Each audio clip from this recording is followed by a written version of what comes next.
Hey guys, my name is Batimio, and today I am saddened to say that the new bow kinda sucks in Battlefield 4.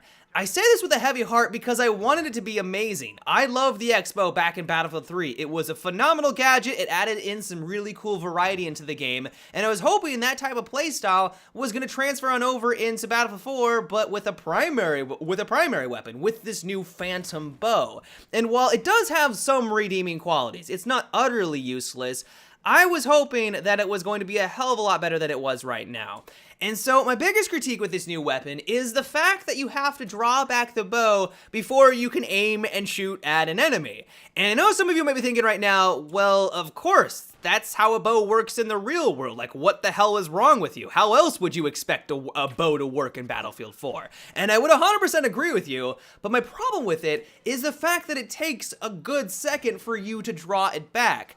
Essentially, what this requires you to do is predict where your enemy is going to be 100% of the time. If you don't know an enemy is about to round the bend on you, or you don't expect him to round the bend and you don't draw back the bow, if he starts to fire at you before you're ready, you're not coming out of that firefight alive. Like, if he is a competent player and he starts to shoot at you with basically any primary weapon, you're not going to win. If it takes you a good second to draw back the bow before you can even fire at an enemy, almost every gun, especially the assault rifles, are going to be able to kill you within that small time frame. Like, most guns in the game kill faster than 1 second. And so essentially, what this one mechanic requires you to do is either have divine intervention and being able to predict where your enemy is going to be at any given moment, or you're going to have to move extremely slow around the map to make sure that you almost always have your bow drawn, expecting an enemy to come out of nowhere. And so that really is my biggest critique with this new weapon. And while I realize that's how a bow functions in the real world, and to some extent that's how it should function in Battlefield 4, I don't have a problem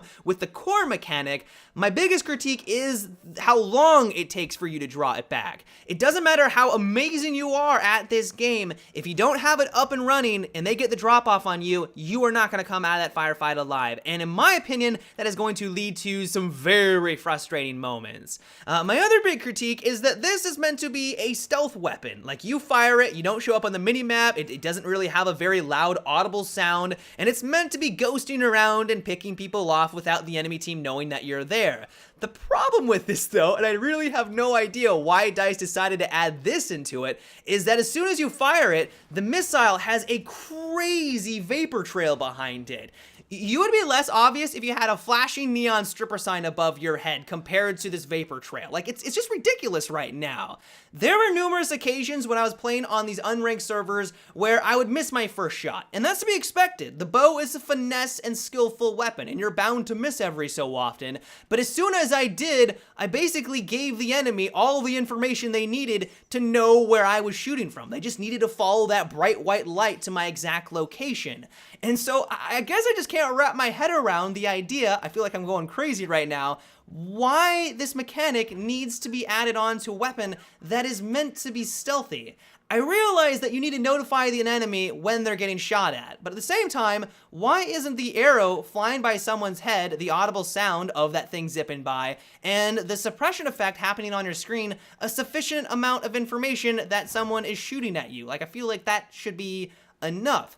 And so I'd like to get your guys' take on it. Clearly, I'm not a fan of the vapor trail. I feel like it has no business being on a stealth weapon, but I'd like to get your guys' take. If the vast majority of the Battlefield community thinks that that is a good addition for this weapon, then so be it. You know, I'm only just one person in a crowd of millions. Another thing that's holding it back is the defensive field upgrade. This thing does about 100 damage within 30 meters, and that's amazing. Like, that is one of the best aspects about using the Phantom Bow, is if you are within 30 meters of your enemy and you get a body shot or a headshot, you're gonna drop them in that one arrow. Like, that is a lot of killing potential.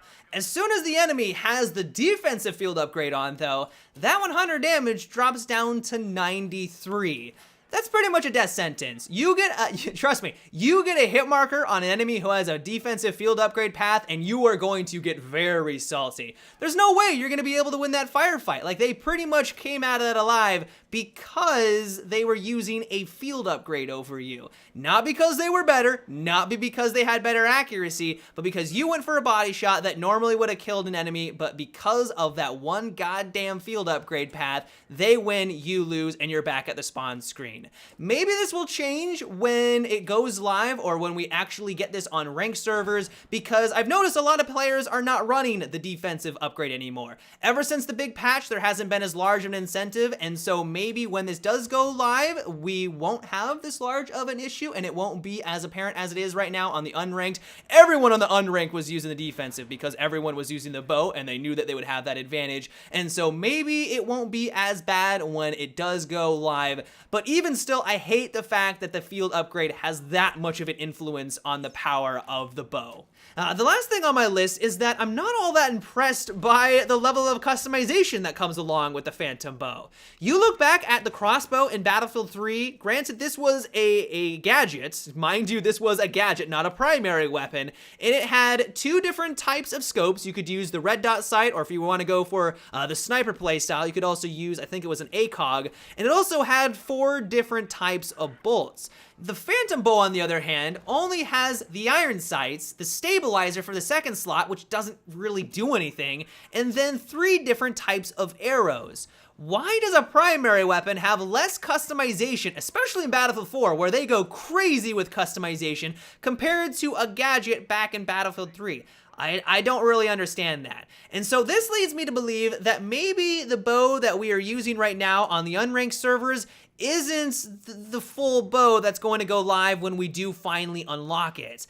The other reason why I say this is that a DICE employee recently tweeted out that the unranked bows are only a demo and that they're going to be going offline here in the very near future. So go in and have fun with them because it's not going to last. And so this leads me to believe that maybe we're not seeing the full extent or the full version of the Phantom Bow. Personally, I am crossing my fingers that there is going to be a little bit more customization, hopefully in the scope department. I really want a red dot sight. I think that what they have right now is decent. It gives you those little notches so that if you were trying to go for longer shots, it can give you a good idea of where you should line it up. But a red dot sight for me is just the preferred scope of choice, and to not have that option for one of my weapons is a little bit of a turnoff. And so I am really crossing my fingers that that is the case. I am hoping that they have more in store for the Phantom Bow customization-wise, because that if that's not the case, it's going to be very disappointing, especially coming from Battlefield 3, where it was a gadget and it had way more options available to it. And so overall, while I love the idea of having a bow in Battlefield, and admittedly, it is very gratifying to get kills with it. Even now, I mean, getting a headshot with it is probably one of the more satisfying things to do in Battlefield. There are just too many things holding it back. Maybe I'm just bad. Maybe I'm just terrible, and you guys will let me know that I am just the worst at this game and I have no idea what I'm talking about. But I'm having a hard time justifying why I would want to use this because of these very, very large drawbacks. But yeah, guys, that is about it for today's little review of the Phantom Bow. I hope you enjoyed. Let me know what you think about this weapon. Do you think I'm completely off my rocker and you think that this is the best thing that has graced Battlefield in the last year? Let me know down below. But until tomorrow, have a good one and take it easy.